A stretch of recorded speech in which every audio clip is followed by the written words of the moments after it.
What's up? What's up? What's up? Welcome to the G30 Live podcast. What is up? Damn. Yo, what's up, boys? This is interesting. This is happening. Yeah. This is interesting. It's happening. Hopefully, it's working for you all at home. If not, that's good. We got the Twitter handles here. You should see, guys. That the other guys can't see, but we are running G30 fucking HQ now, man. It is Yeah, what there it we is. go. We got it live. What you boys think about going live? Mike, you can't hide anymore. People are going to know you. Yeah, I can't hide, dude. I mean, I actually have to look decent a little bit to hop on here and talk to you guys, but it'll be cool. Put the names to the face, and we'll get better at it as we go. Just another show and another platform we'll be on. So yeah, it's we're cool. we're trying our best to just pretend this is normal. Timmy, I was telling Oh my Mike, God. I feel like it's like Cribs. It's like Galaxy Cribs. Like you can't do a Yeah, virtual like- background. It's so weird. Yeah, This is my room, y'all. Like, what the fuck? I know. Timmy, We're so used to doing it on Zoom. Yeah, what This you is think- like a whole different thing. Yeah, what What's you up? think about being live, man? This is cool. This is a whole new experience we're going to. We're opening a new lane, I guess you could say. We're starting a new wave, even though it's not going to be as much as other podcasts. But I think this is going to be like a once thing that's going to be popping like crazy. Yeah, I think it moves a little bit to the next level. I'm noticing some amateur stuff. Like I didn't crop the windows right. There's like a little bit of this is horrible radio too, by the way, because people are gonna listen to the podcast and they're gonna be like, "What the fuck?" Are It's they like talking as if we already weren't bad on Spotify and Apple Music. Now we're gonna be bad on 2 platforms. about?" Yeah, bad on 2 platforms and counting. It's been bumpy. I didn't realize how much fucking work it is to get this going. Shout out to Kevin, who has answered all of my stuff from Community. He's been so helpful. Props to them. Props to Rudy for doing all the million things he does. Riot Squadcast is live too, and Josh. Everybody's live now for the most part. So damn, it's a lot of work. Props to you Everyone does it. Now we're here. So Yep. yeah. guys. Now we're crashing the party. All right. Well, it's episode 21. I don't know if you recognize Wow. it. 22 if you count that 01. Dude, But- that's like a whole ass Wow. Netflix season of shows almost. Yeah. Yeah, man. It's crazy. We are entering the second quarter of the season. But yeah, before we get started, I wanted to bring up the Christian Eriksen thing, man, on Saturday. It was really scary. He's doing okay now, but dude fell flat on his face, and it was very scary. Mike, what was your reaction to that? So, I mean, I was watching the game, and you guys know I am the resident Chelsea fan here on this podcast, and I have a long, complicated history with Christian Eriksen and the way he plays the game. And it shouldn't have been my first thought, but initially I'm like, okay, are you time wasting or what happened? And then they had shown the scene, and I knew at that moment when he would hit the ground, I'm like, oh no, this isn't time wasting. It isn't him being an asshole. It's there's something wrong. Shout out to Simon Kjær, the center back for Denmark. He did an amazing captain's job. He knew what was happening immediately and consoled his wife, got the paramedics and the first responders on the scene as quick as he could, and now they saved his life, and that's something for him to be proud about, and everyone that was involved in helping him, recover. Yeah. Timmy, did you see that? What did you think, man? Yeah, I wasn't watching the game, but I just woke up to a lot of tweets saying pray for Christian Eriksen and please keep your prayers up for Christian Eriksen. I'm like, what the heck happened? And I saw the clip and I was like, oh my God, dude, I can't even imagine what his family was thinking or what everyone else was thinking at the stadium. Everyone was just terrified. I just couldn't imagine what it was like for them. And I'm just glad he's okay now because that's a very scary situation, especially when you go under cardiac arrest like that. Yeah. It's a very scary situation. So I'm glad he's okay. That's what I was gonna say. Shout out to G, who's in the chat. What's up, G? I haven't enabled the chat like a rookie mistake there, G. But we see you, and anything you want to chime in, feel free. We see you. It's popping up. There might be a little bit of a lag, but I can't type back to you. But What's up, G, we'll fix man? that. Yeah. Nothing but good vibes to Christian Eriksen. Wanted to take a minute. It's scary. You hate to see it happen. But let's transition into the G season. We are about 25% through. Like I said, there was the random SKC Austin game on Saturday or Sunday. I think they drew, which is huge because it gave us a huge opening. Seattle sitting on 18 points. They've played one more game than us. SKC is sitting at 17 points now. They're sitting 2 games ahead of us. and we have 2 games in hand on them with 15 points. If we beat Seattle on Sunday. What day is that? It's Saturday, right? Sorry, I don't know what day it is. Saturday. We can tie them for first place. They have a massive goal differential at 11. I don't know. It's pretty exciting. We'll come back to that in a minute. But let's get some reactions to the Derek Williams suspension. He's missing about 20% of the season. It's been a minute since we've been around. It's good to be back, but we have some stuff to catch up on. He got the 5 games. Mike, you had called it. Or Timmy, go first. What do you... Oh, let's see. RIP to the cameraman panning to his family. Didn't think that was a good move. Yeah, on the Christian Eriksen thing. That was a bad look. BBC catching some fire for that. But Timmy, tell us about Derek Williams, man. Do you think we have the depth to take care of that? And we'll talk about depth a little bit later too with the Gold Cup. But what do you think about this Derek being gone for so long? I mean, it was expected. I wasn't expecting it to be this long of a punishment, but I knew it was going to be lengthy because of the outcome of the situation that happened. Andy Polo, he's out for the rest of the season, so we knew, like, oh, fuck, like, he's going to be out for a while. But I didn't think he would be out for that long, you know? That's like, I heard it's like the longest suspension in MLS history. Is that right, Crown?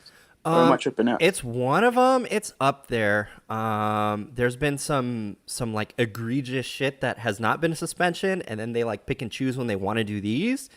That's also true. Yeah, this was a little bit long considering that it wasn't like retaliatory. I didn't think he wasn't being a dick about it. Yeah, no. Yeah, G's weighing in. He said sucks, but it could be a positive. During Williams' career, he's pretty injury prone. Maybe some time off with the Galaxy. Start playing twice a week. Won't be so bad. Hey, what's up, Darius?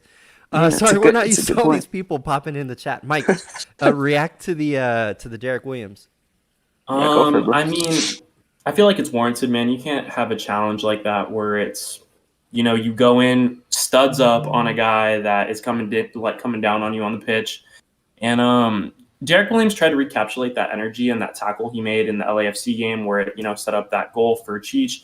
But, I mean, I said minimum 3 games, maximum 5. I feel like 5 is great. Polo's going to be out for the rest of the season, so he should share some of that time off as well. So, I mean, hopefully he can come back healthy and rested, but we are ultimately the ones to blame for that. He got rocked by Bond in the previous sequence, and that could have been preemptive. You know, we could have taken him off, and it couldn't have been, you know, the 5-game suspension that we now face. But, yeah, like G said, man, maybe it's not a bad idea for him to, you know, sit out for a few games. Yeah, that's also true. We have AA Angels in here too now. I don't know if you guys are seeing Yeah, no, I don't have the homies are showing up. Yeah, so speaking of the center back core, right, we do have depth. Sega is in the house. He gave a press conference that people are reacting well to. He's a likable guy. He seems fun. He seems with it. He seems for the project. But he said something that started to make me think about how we attract players, right? And we seem to be in this transition phase with Vanny where we're forming this new identity. And Sega comes out immediately and he's like, I love LeBron. I love the NFL. I love the Lakers. Is this a recruitment tool? Or is it like a problem that's the reason people want to come here? Timmy's kind of laughing. Do you have a thought? Oh, because the Lakers are LA's team for basketball pretty much. When you think LA, it's the Lakers, 100% for sure. And that it's not just, you know, in the States. It's also like worldwide. People are watching the Lakers play. And I don't know what to say. I don't know if it's like a recruitment. I mean, it could be. I guess it's a positive thing because, you know, it's good for both parties. He plays for the Galaxy and then the Lakers get some sort of like, you know, more spotlight, I guess, in his country. But I don't know. I think it's a good thing, you know, to get some kind of exposure. If it brings him to LA and he's a really good talent, I don't see why not. I don't see why it's a bad thing. Dope. Hey, Timmy, you're getting love for your glasses on the chat, man. They're saying you look like a box of chocolates. Mike, what do you think about the publicity thing? I mean, you have Cheech sitting courtside the week he gets here, right? Is it a distraction or is it a useful tool? I mean, it's a blessing and a curse, and I feel it also comes down to how disciplined a player is. I mean, you look at Los Angeles, the state of Los Angeles sports. We are the biggest market for sports outside of New York. You have many iconic franchises over there. The Knicks, probably one of the most historied, if not the most historied franchise. in all of basketball with the MSG, and we have Staples out here. So I mean, it all depends. Being in a big market, you have people that want to come here to, like Zlatan, live on the beach and go play at the Galaxy. So you have instances like Cheech where it's like you can sort of get lost in the sauce a little bit, but it also doesn't hurt to have people like LeBron here that have so much star power that incentivize people to, latch on to the city and what we're able to provide. And you look at us, we're the most historied franchise in all of MLS history as well. So, I mean, I feel like it's more than the Lakers. It's more than the Dodgers. I feel like it's LA as a city is surrounded by a winning culture. And as someone that isn't from, like let's take Sega, for example, someone that isn't from here and is from France, like, about LeBron, about the Lakers, maybe not the Dodgers, but that we have these humongous brands and franchises, and it's appealing to literally anyone that wants to make a name for themselves in sports. So I think, blessing and a curse. That's some good. Someone said he should quit playing sports and continue his path into Warzone. Probably talking about Cheech. Cheech weighing in that Warzone is the best game from that funny MLS promo video as well. If you haven't seen it, it's pretty great.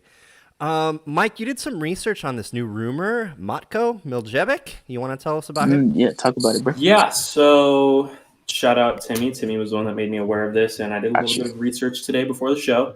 Matko Miljevic, he is a 20-year-old, 5'5" left winger, born in Miami, Florida. We've had links to him throughout these past few weeks when we haven't been playing. And the blessing here is that he won't take up an international spot if we do choose to sign him. He has eligibility for the United States and Argentina, and he has an estimated market value at $1.43 million per transfer market. A little pricey right now. Little pricey. He currently plays for Atlética Argentinos Junior for the second team.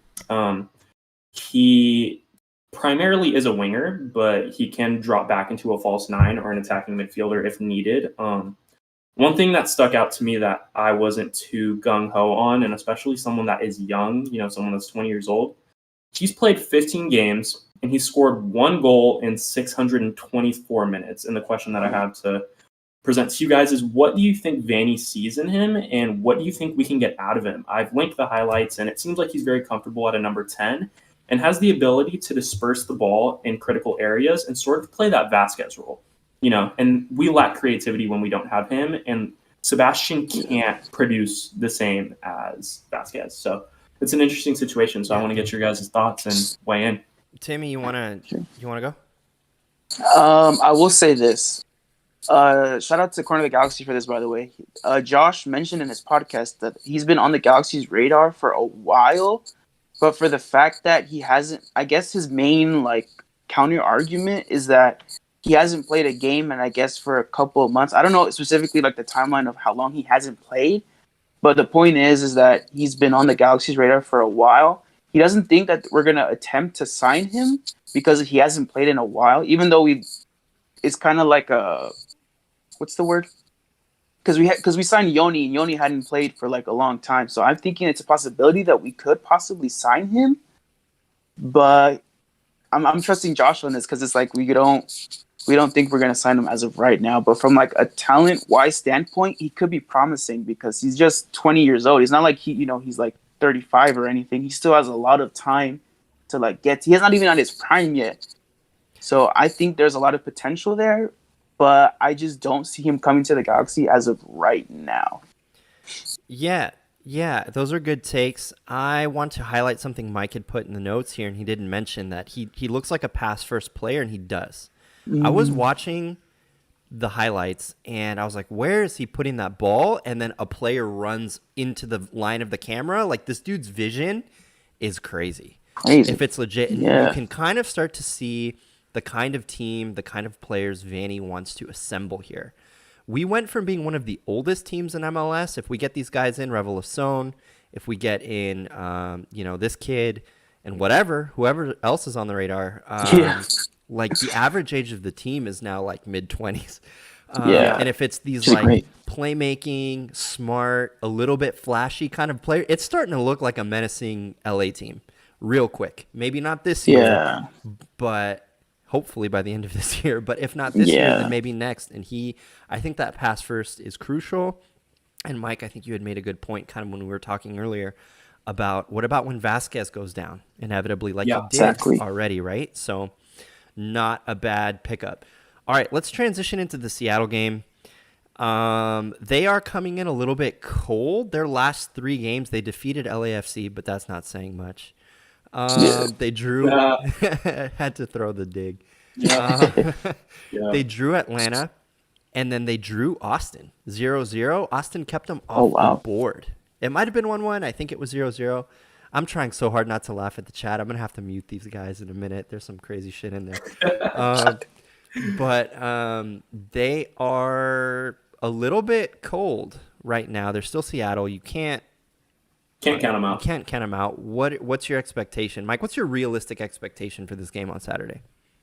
So before we had left off for the international break, I had brought up this interesting question for y'all, and something that has been bouncing back and forth across my mind is that, do we think the boys are ready to play in a full capacity stadium?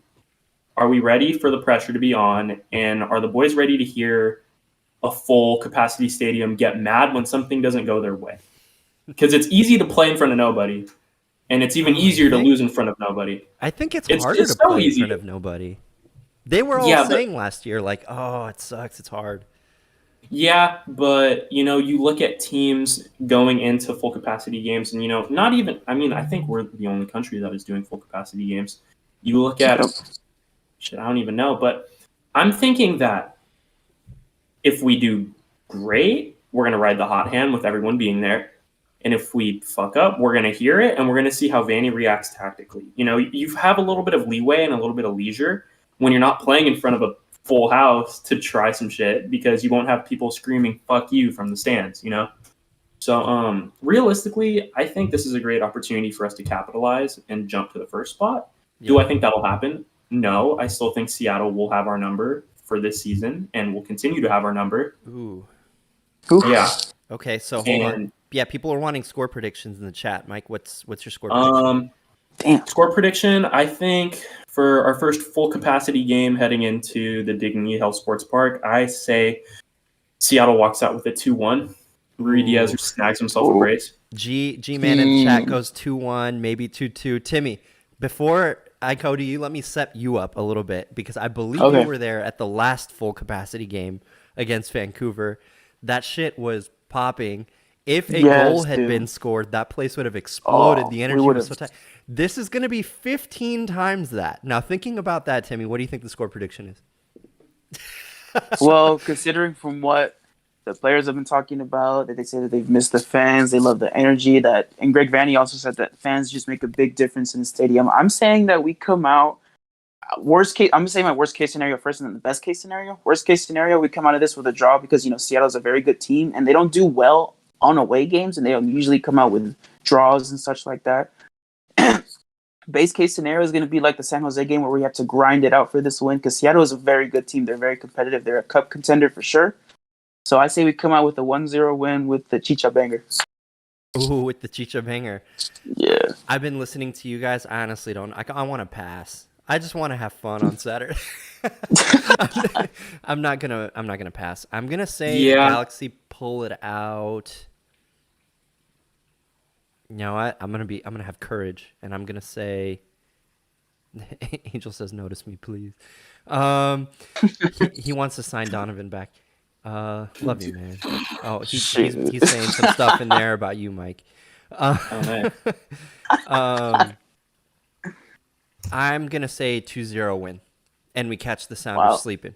And No, we'll it's see. gonna be funny when they have our number again, and we walk out with another loss, and the delusion, hits all of us some more. So So you're We all- calling for tempered expectations, which I agree. I think we should have tempered expectations. I don't know. I don't know, man. It's just because it hasn't been this full in the digs for a whole year, and the energy is just going to be different, man. And I just can't see us losing, but it's not like it's not a possibility, Yeah, But- it's two things. It's like my heart, my expectation for the game, for the atmosphere. I already feel like what it's going to be like, and then to imagine leaving that with a loss, that would suck. I'd happily take a draw. I don't know. Me too. Anything could happen coming out of a break. Who the fuck knows? yeah. Yep. Ooh, Darius says Leggett scores the game winner. That's not a bad shout, man. That's That is that's not a not bad a shout at all. All right. So let's leave Seattle there. I don't have much to say. I was starting to say, what do we need to do tactically? I don't know. We can punt that. Do you guys have any thoughts? I don't know. Coming out of the break. I think that we should just play messy, just play aggressive, just give, because they're not going to expect that from us, because we're usually more organized and more like, passive aggressive. We should try and form that into our game, but play more like aggressive and more like messy, just to fucking like break the ice a little bit. You know what I mean? Yeah. G-Man saying in the chat, Joao Paulo, their center midfielder, is the best number 8 in the league. I have to agree. That dude's scoring rockets. He does the dirty work. Yeah. That's going to be really hard. You think about, we don't even have a solid midfield pairing yet. We don't have a pivot, dude. Yeah. If you want to count Sasha as a pivot, then by all means, but I don't. He's a super sub. Yeah, I don't know. Okay, well, good luck. We have the Sounders game on Saturday. I don't have my little soundboard yet, but I'm going to do that. Bing, bing. I'll put the chat in there, the bell in there. But Mike's Corner. Tell me about the All-Star game at the Stank, buddy.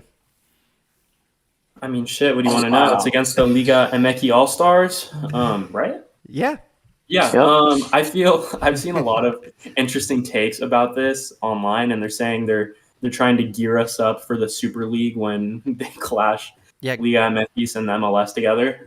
Garber, the commish, has been saying they want to do that with the supreme failure of the Super League in Europe. What do you think about a North American Super League? I mean, I just feel it's pointless. Learn from others' mistakes. History will repeat itself.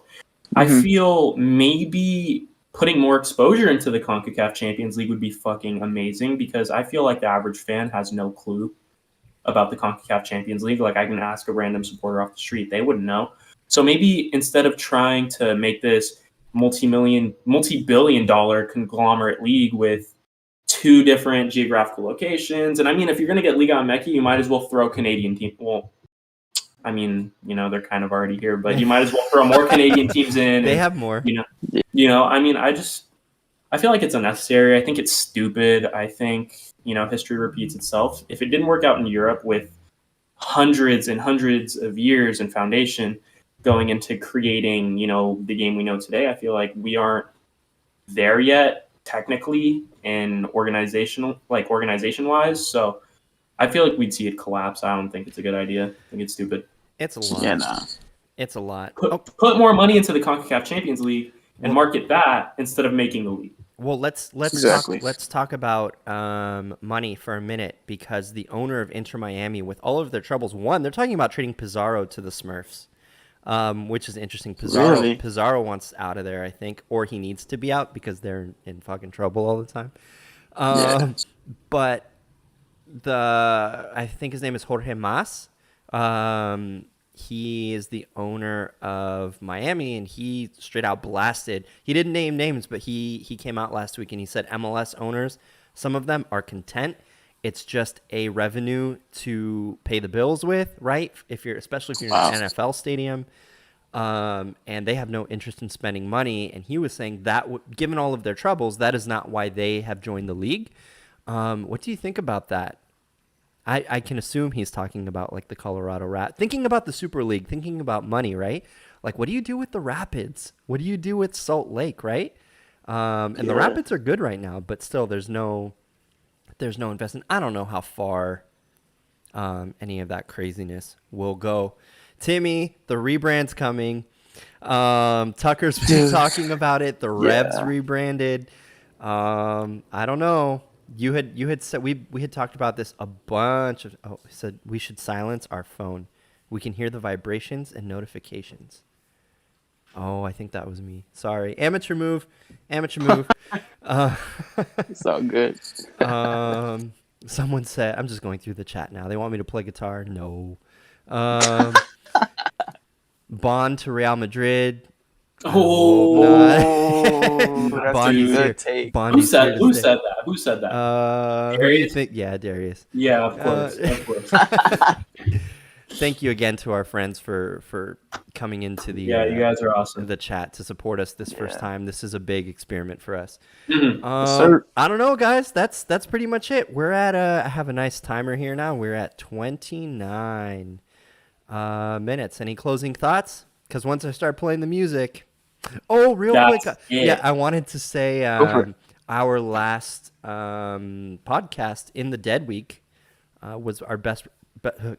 Our best performing podcast, better than Joe Totino, better than Drac. Really? It was, I don't know. So the support, we see it, we love it. Thank you. Hopefully you can support us in this new endeavor medium too. Yeah. G-Man says, I have faith in Klinsman, so if Bond leaves, I think Klinsman can step up. That's not a bad take either. Damn. That's a really good take. No. No? G, buddy. No. I love you. I really do, buddy. I think you're awesome, and I love what you got going on. But, dude, if Bond got up and left, dude, we would be so fucked. We would be so bad. We'd be so bad, I think, personally. All right. Well, no, man. I'm in between with that one. Shout out to Liga Galaxia. The final is tonight. Who is it between, Timmy? Star-Lords and Cosmo, of course. Disappointing end to Chancho season, but, it is what it is. Yeah, our buddy betrayed us too. We name drop Roland in every episode. Now you can see me talk to you, buddy. Have fun at Cosmo, man. It'll be great for you. Yeah, shout out to all the friends we've made playing this season. It's been great. Shout out to LA Galaxy Family Discord. Check them out if you haven't. All the Discords, man. There's so much stuff. Shout out to the pop-up. I didn't make it to the pop-up this weekend, but we have like 19 brands or something, or 19 independent Galaxy culture creators. Yeah, it's crazy. 1-2 Threads, Noventa 96, 1-2 Threads, all of them. Awesome. If we didn't name drop you, let us know, and we'll gladly shout you out on the show and keep this new medium forward. I'm going to play the music now, okay? I'm going to try and do it. Hopefully it doesn't mess up. There it is. Mike, hit him with the socials. Well, if you guys have listened this far into the G30 podcast and have watched us visually, we are now on almost every platform you can think of. If you guys want to come check me out on my socials, come check us out on... Wait, I fucked up this whole ass outro. If you guys have listened this far into the G30 podcast, you can come check us out on Instagram and Twitter and now YouTube at the G30 podcast. It is the G30 podcast. If you would like to come check me out on my socials, you can see it right here. That is CFC Michael on Twitter and Michael CFC on Instagram. That'll be it for me today, boys. Timmy? Sure, you can find me on my Twitter at SpicyTaco118. You can find me on my Instagram at SpicyTaco18. You can keep up with us in the G30 crew and the G30 fam at G30 Podcast on Spotify, Apple Music, and YouTube now. That's crazy. Yo. And I am CountChalk786 on Twitter. Peace. Sorry, y'all. Deuces.